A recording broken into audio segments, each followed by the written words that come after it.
वालेकुम, आप देख रहे हैं प्रोग्राम एजेंडा 5। मैं हूं खतीजा राठौर। कल रात एक बार फिर दुबई में धमाकों की आवाज़ सुनी गई। ग्रुप है उसको कहीं वो किसी भी तरीके से कोई चैलेंज नहीं कर रहा था।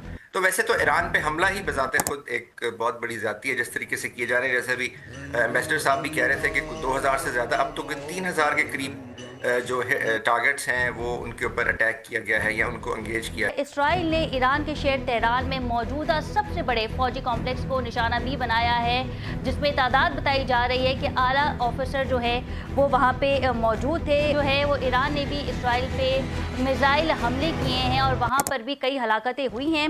डोनाल्ड ट्रंप का ये कहना है कि ईरान के मामलात में हम बहुत मजबूत पोजीशन में हैं। चेंजिंग सिचुएशन है बैटल की कि हर मिनट में आपको कोई ना कोई खबर मिलेगी, लेकिन बेहतर होगा अपने हम सामाईन को ये बताएं कि इस वक्त वहाँ हो क्या रहा है। बिल्कुल, अंदर इस वक्त एक बहुत गम और गुस्सा और एक जज्बात की कैफियत है और वो सारी की सारी कौम जो है वो यूनाइट हो गई।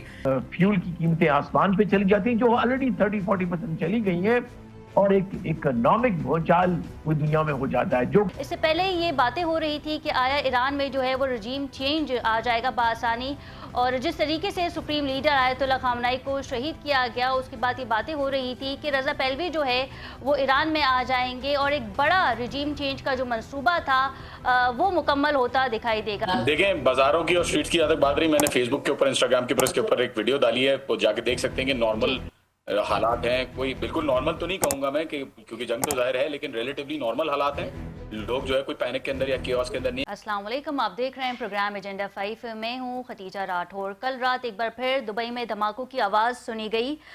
इमारतों को निशाना बनाया गया। दुबई हुकाम का ये कहना था कि ये हमले जो हैं ये धमाके को रोकने की वजह से इस तरह के धमाके हुए हैं। साथ ही उन्होंने ये भी कहा, दुबई हुकाम की जानिब से बयान सामने आया है कि किसी भी किस्म का कोई जानी नुकसान जो है वो सामने नहीं आया। इसराइल ने ईरान के शहर तेहरान में मौजूदा सबसे बड़े फौजी कॉम्प्लेक्स को निशाना भी बनाया है, जिसमें तादाद बताई जा रही है कि आला ऑफिसर जो है वो वहाँ पे मौजूद थे। और अरब मीडिया ने भी इस हमले की तस्दीक की है। IRGC के अड्डे पर भी निशाना जो है वो इसराइल ने टारगेट किया था और उसमें भी कई हलाकतें जो हैं वो सामने आ रही हैं। इससे कबल जो है वो ईरान ने भी इसराइल पे मिसाइल हमले किए हैं और वहाँ पर भी कई हलाकतें हुई हैं। डोनाल्ड ट्रंप का ये कहना है कि ईरान के मामलात में हम बहुत मजबूत पोजीशन में हैं और जब तक ये क़यादत मौजूद है हम इन्हें हलाक करते रहेंगे।